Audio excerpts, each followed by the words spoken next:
All right, you guys. Well, good morning and welcome to what is today, February 18th, 2014. And so I'm super excited to have all of you guys on the call, which is our call series. Now getting into the entrepreneurship part of our, I don't even know what you want to call these calls, our weekly calls. How's that? Anyway, so for those of you who are on the call for the very first time, welcome. My name is Karla. For those of you who have been on the call with us since back in September, welcome. And I'm so excited that, my gosh, it's like, we're about to hit, like almost our 6th month on doing these calls. So super, super excited, and congratulations for everybody who has committed to their personal development for the last, 6 months that we've been doing these calls. So anyhow, I'm not going to recap because I've got so much to cover with you guys on this call. And but before I do start the topic today, which is some 8 strategies on people/teams, how to be effective with your teams and things like that, like what things to put in place in order for that to occur. I do want to thank people that text me what last week's call did for you, or what calls have done for you. Seriously, you guys have no idea how refreshing it is. Like I told you, every Tuesday, I wake up at 5:20 in the morning so that I can get to the gym, so that I can come back, so that I can have breakfast, so that I will have my shake, my rebuilt strength is like my treat. To have to take a shower, to be ready for these calls. So, my commitment on a weekly basis is for you guys to really get value and to know and to get the feedback from you guys is priceless. So for those of you who send me some feedback, seriously, thank you. It nourishes my soul, and it makes my only 4 hours of sleep last night worth it. So anyhow, I wanted to acknowledge that. Anyhow, so what I want to do right now is I'm not going to recap a lot, but I do want to recap a little bit as far as what we have covered so far, especially with this entrepreneurs part of it, since the beginning, and I will continue to stress this. And today's topic, I will only reaffirm the things that we have been learning, and that is that everything that we do, all the success, all the things that happen to us are really a total and complete reflection of ourselves. And the whole philosophy since 6 months ago is, how you do one thing, you do everything. How you are in one area of your life, you're in all the areas of your life.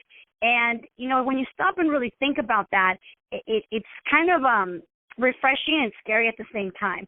Scary because you're like, oh, my gosh, you mean to tell me that all these things that are occurring, the people that are coming into my business, the people that are coming into my life are a complete reflection of me? And the answer is yes. But it's really amazing because then you're like, okay, well then if I'm the cause and I'm the source of it, then I have the power and the strength and the choice to continue to keep it that way or to change it. So, I wanted to remind us of that concept, and the reason being is because today's topic about teams and people are only going to be an addition to that concept. And so one of the things that I want to do, and I'm really going to encourage you guys, yes, this call is being recorded, and yes, you can go back and listen to it, but if you have a piece of paper and a pencil, I'm going to encourage you to grab it. Let me give you 8 steps or 8 strategies that will help you be effective with people and your teams. And this is how to put, last week we started talking about systems and how it's so important to start putting structures in place. Right? 3 weeks ago, I think it was, we covered the 3 conflicts of an entrepreneur, how we have that entrepreneur side of us, which is very exciting and has this vision and this dream and is constantly wanting to create. But then we need that manager part of us, which says, all right, well, that's really great, and that's a really fantastic idea, but now how are we going to implement that? And the manager side of you is really the person that's going to come in and say, all right, let's put some systems in place, let's put order in place, let's put steps in place, let's put procedures in place so that dream can become a reality. And then the technician part of you, okay, is that person that goes out and makes it happen. That person that actually gets the flyers out, gets the personal contacts out, gets the marketing out, gets the contacts out, gets the sales done. And really, for a business to be effective, all 3 must be in play. And ideally, the idea is for all 3 of them to be at play evenly. And I'm not going to recap, but basically, it's you want to be constantly creating, constantly putting procedures in place, and constantly taking action on those things. So now that you have that idea in mind, right? Like maybe you have a goal and you have like a strategy or whatever it is that you may have. Now the question is, how do I get my team to buy into that idea? Okay, and I'm going to say buy, and I know, and I hope that you understand and that you get that I'm not trying to manipulate or like convince anybody of anything. But for a better of a lack of a word, it's like, how do I get my team to come in and play this game that I'm creating? Okay, so let's say if your game that you're creating is the game of like, taking your boot camp to like, 100 people or whatever the case may be, you're taking your business to the next level, qualifying to get team, qualifying to get male team, qualifying to press team, whatever the case may be. It's like, it is just a game. So I'm going to request, okay, for each of you to put on that hat that you're about to play a game, because a business, really, that's all it is. Okay, you got this objective, you got this goal. Now the question is, how are we going to play the game, like a football game, right? The objective is to win more touchdowns than the other team, right? Score more than the other team. Now that you've got that objective, now how are we going to play the game? The business is the same. If your objective is to get to the next level, to maybe like increase your business by whatever fold, now it's like, what game are we going to play? Now that you've got that position, like the game, now the question is, how are you going to get your team to buy into that game? How are you going to get your team to want to play that game? So here we go. So we're going to talk about what are the 8 strategies, okay, or let's call them the rules of the game. Okay, what are those rules that you're going to put in place for the game? So number 1, okay, is never, okay, so you guys might want to write this down, okay, never figure out what you want your people to do and then try to create the game. But instead, create the game and then get your people to play that game. So what I mean by that is this. Sometimes we've got certain people, right? And now let me take a step back. If you don't have that vision, if you don't have that entrepreneur side of you, or you don't have that goal, many times people will fall into this mistake, that if you don't have a goal or a plan, like all of a sudden you're like working like crazy. Like I said, a lot of us get into the technical part of us and we're like totally working like crazy. But then what happens is you create this team, right? You got 2-3 people in your organization, and now you're like, oh my God, I've got these people. So, and then you start adjusting your game to the people that you have on your team. That is a recipe for failure. The reason being is because there's no consistency. You have no leadership with them. Because if you're just bringing them in, and then you're like, oh, my God, I've got 20 people on my team. Imagine this, okay? This is like really probably a better way to think about it. Imagine if you said, I'm going to do a boot camp, right? I'm going to do a fit camp. And you get together at a park, and then you have no plan.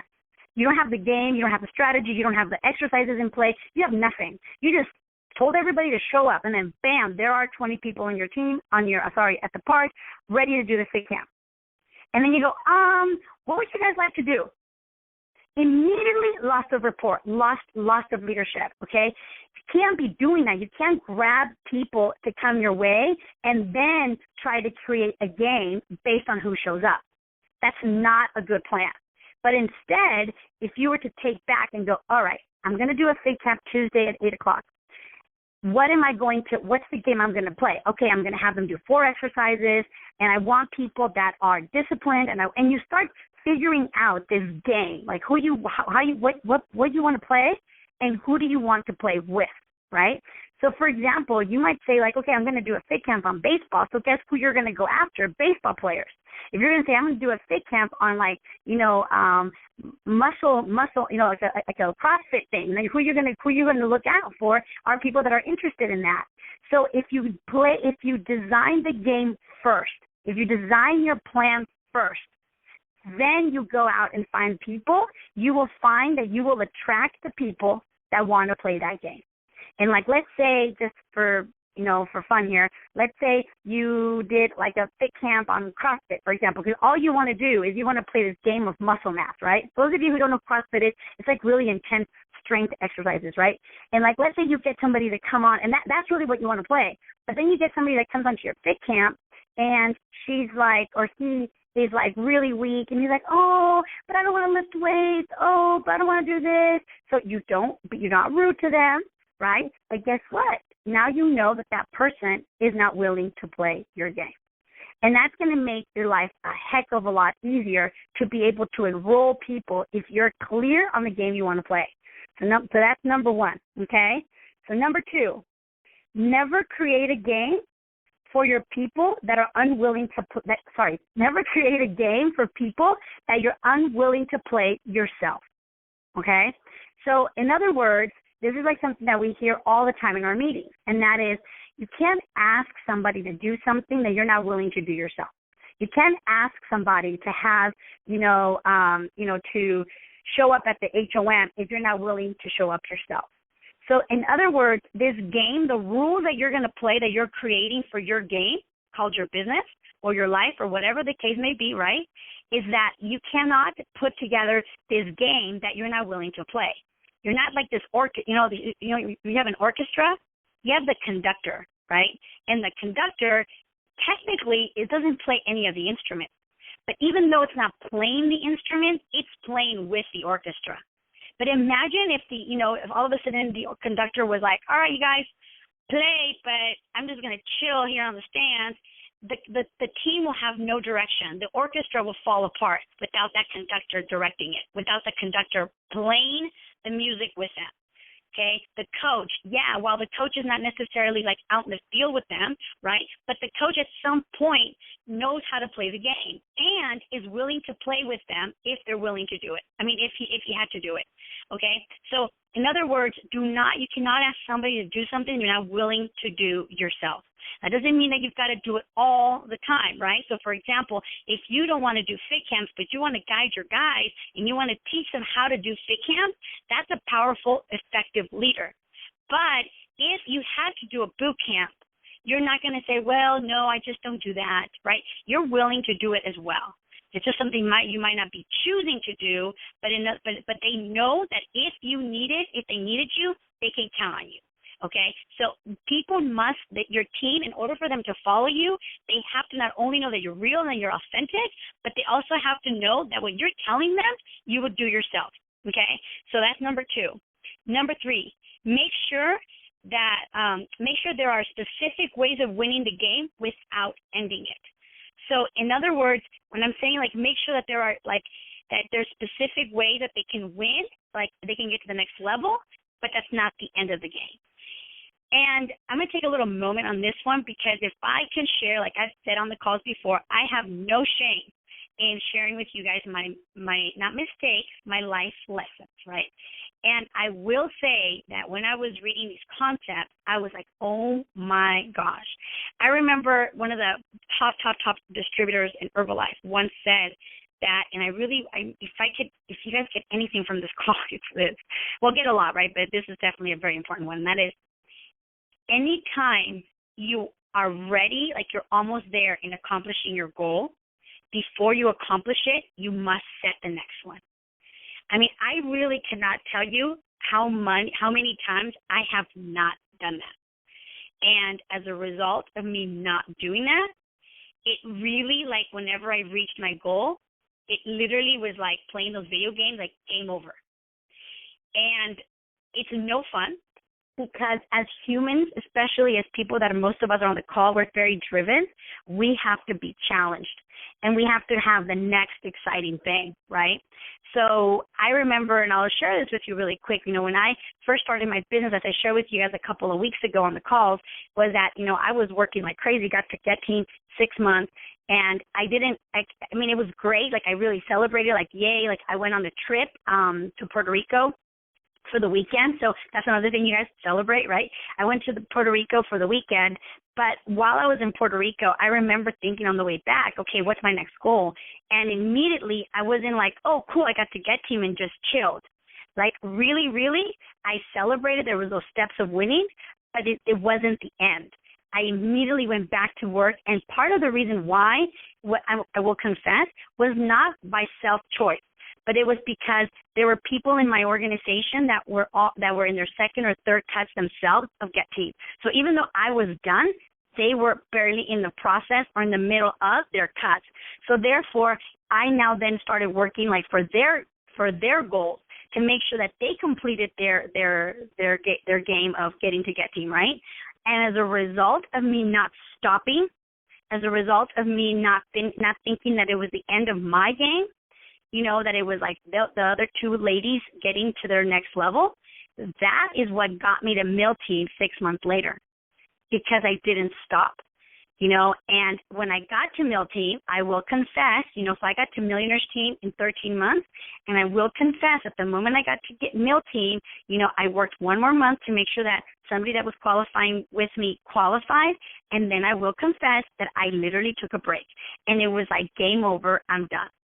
And as a result of that, I was stuck at Mill Team for like 5 years.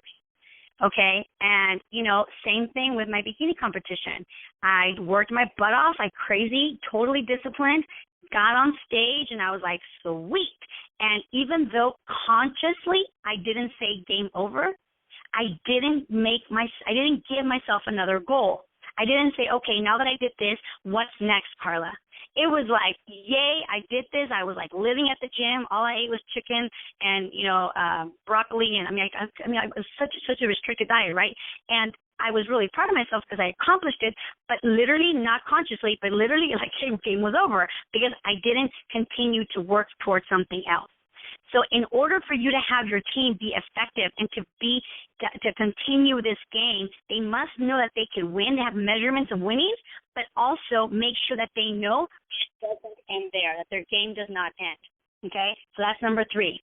And sorry for taking so long on that one, but I really hope that really spoke into a lot of you guys because, or really got into your brains because so many of us, I think this is what we do in life, right? We accomplish something, but we don't put another goal, so then we kind of get complacent.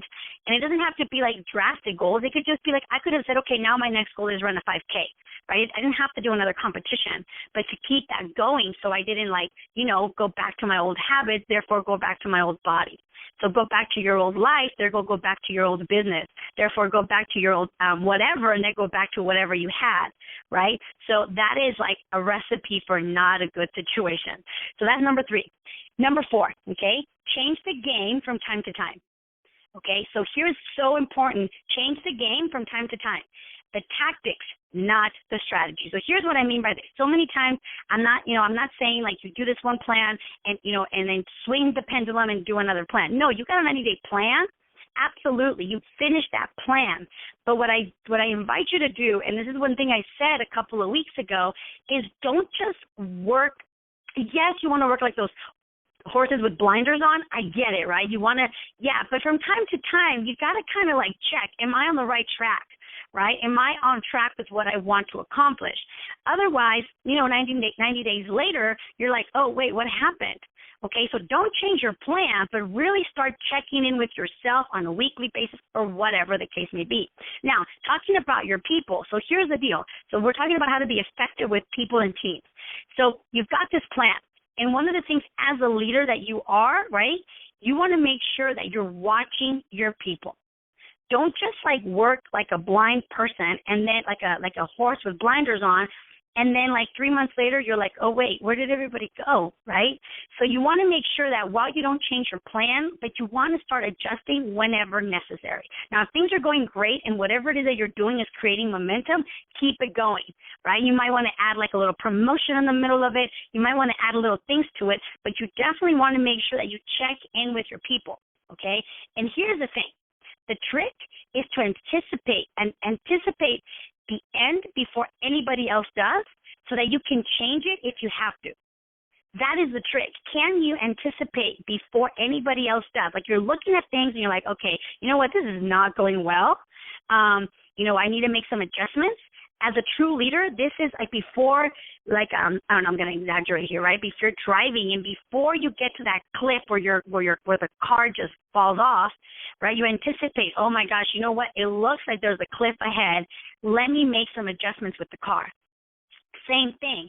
Now know that when you do this, you might have a little resistance from your team, okay? But if you know as a leader, and I don't just change things just for the heck of it, but if you know what, this is not going well, you're looking at your people, you're looking at your measurements, you're looking at things, you're checking your checks and balances, and all of a sudden you're like, what, this is not going as planned, or this is not going to get us to accomplish our goals, and you stop and you're like, all right, let me recap here, and then you readjust it. They will resist a little bit, but if you kind of enroll them, you get a team together and say, you guys, this is what I'm noticing. What do you guys think? When I'm thinking about doing this, what do you guys think? You get them involved. I promise you, if they understand and they really get that you're committed to them winning, they will jump on board. They'll resist a little bit, like everybody else will with any kind of change, but they'll jump on board. Okay, so that's number 4. Number 5. This is another one of my mistakes. Okay, here we go. Another one of my last lessons, right? And that is never expect the game to be self-sustaining. All right? People need to be reminded consistently. Okay, so don't ever assume that the game, once you started, you're like, all right, you guys, we're going to play this game called getting to the next level, right, in your business or whatever the case may be, or the game might be losing 30 pounds, whatever the case may be, okay? Never assume that people will just remember. They will not remember. So here's what's so important. This is why why our systems, why our HOMs, why our STSs, why our leadership development weekends are so crucial. And that is because you get reminded every time you go. So at least, okay, now if you guys are really playing a big game, like it's called the game of getting to the next level, right? One of the things that you might want to do, actually, I would highly encourage it, and that is have a weekly call or have a weekly meeting with your top guys once a week. Maybe right before the HOM, get them together. I remember, May 12th, I got on the phone, I'll never forget, May 12th, 2001. I got on the phone with my top guys, and I was like, listen, this is the plan. We're going to get to the next level. Meet me at the office at 6 o'clock before the HOM. I want to share with you guys what my vision is and what I see for all of us to get to the next level. You bet they were there, right? And we laid out the plan. Everybody had their, quote-unquote homework, their game to play, and boom, we executed, and that month I got to milk tea. Okay, and then I was just checking in with them every week. How's it going? How's it going? How's it going? And like I said a couple weeks ago, that follow-up is so important, right? And I'll tell you one thing. Again, this is a life lesson for me. Some things that I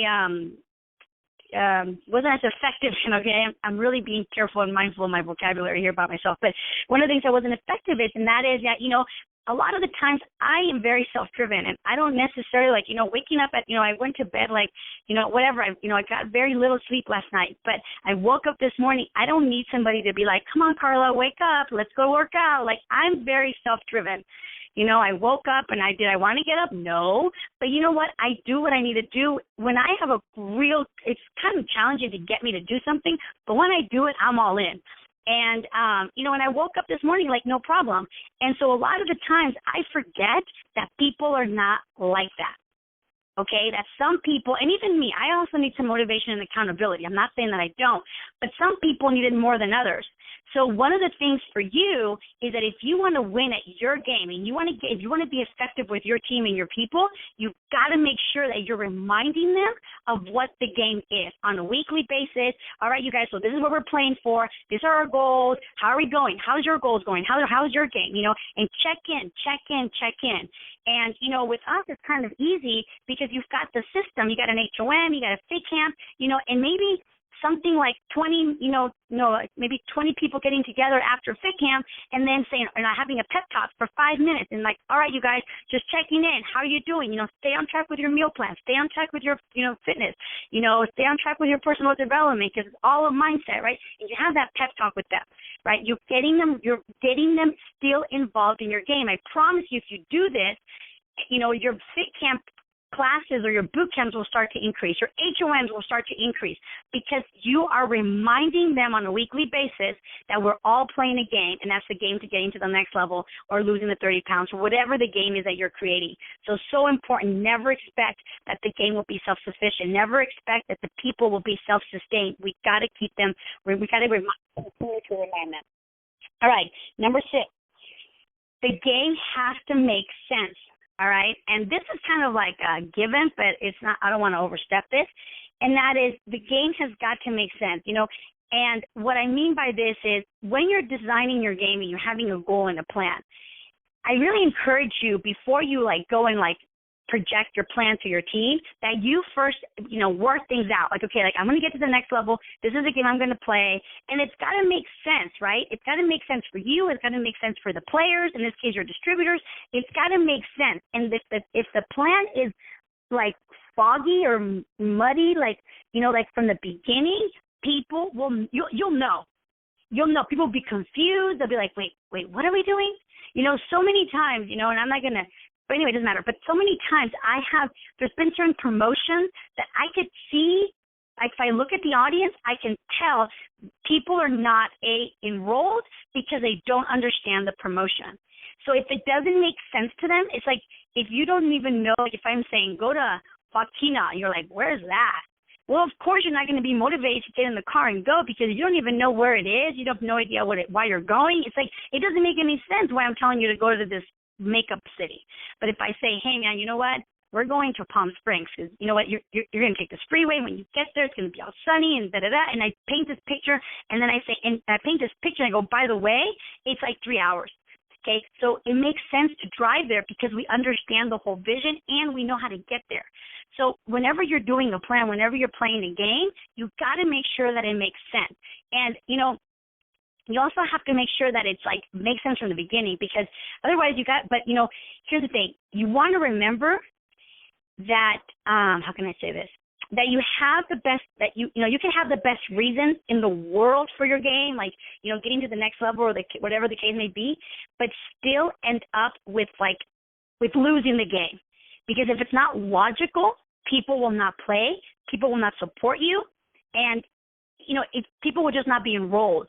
So you can have the best reasons, but if it doesn't make sense, people will not be committed to that game. So all the logic, all that it will do is it will give people a rational, arrangement to support their commitment. And so once they get it, okay, if I do this is the promotion I'm going for, I'm going to get that. So therefore, it doesn't, I'm not going to say it doesn't matter the reason, but if it makes sense, their emotional commitment will be aligned. Otherwise, if they're confused, they won't even go for it, okay? They won't even play the game. All right? It's like a board game, right? If you don't even know how to play the game, if you're sitting down, have you ever played a board game and you sit down and nobody knows how to read the rules and nobody plays, so you're like, oh, let's just play. How long are you going to play that game? Not very long. But if you sit down and you read the rules and you're like, all right, this is how we're going to play, and it makes sense, you're like, all right, let's game on. Okay? Same thing. So number 7, okay, so wrapping up here. The game needs to be fun from time to time. Now listen to what I say. It needs to be fun from time to time. What I mean by that is it doesn't have to always be hips and hoppers, right? Which is why people need to understand the game so they're committed. Even when those moments that are not fun, they continue to play. But it needs to be fun from time to time so that people can continue to be engaged. And how you can do that is by doing promotions, by doing, incentives. So maybe your fit camp, whoever brought the most amount of guests for the month will get, whatever, right? And whoever, was the most, on time. So you make games within the game. And I cannot tell you that was probably the biggest secret of my success and my growth was that, yes, we had this goal to get to Millionaires Team, but we had all these games, and they were not every day, okay? Don't exaggerate because then they lose value. But we had a game every month, and that is whoever did 10,000 personal volume points was able to go on a limousine with the party, and whoever qualified to supervisor was able to come to a luncheon. So the luncheon, the 10,000 arrived in the limo. Right? So that was the game that we were playing. It was just once a month, and then every week we were checking, who's getting closer, who's getting closer, who's getting closer. So it wasn't every week we had a promotion, but it was on a monthly basis so people had something to shoot for, right? And then at the end of 3 months, we had a big party. So people know that it's going to be fun from time to time to keep them engaged. And lastly, if you can't think of your own, if a good game of your own, steal one, okay? Copy one. And with that last note, I have a minute here left. With that last note, I just want to say, that is why it's so important that you go to the training. Because some of us, I know me, I'm not that creative. But guess what? I'm a really good student. I copy really well. I go to these meetings, and then I'm like, all right, I'm going to play this game, and I'm going to steal that idea, and I'm going to grab that idea, and I'm going to create this game. So don't be afraid of taking other people's ideas and making them your own. And as you're playing the game, you'll see what's for you and what's not for you. So it is exactly 9:30. Wow, right on time. Please don't hang up. I'm going to open the lines as soon as I stop the recording so that I can ask you guys if you have any feedback, any questions, or any concerns. But hang on, let me stop the recording.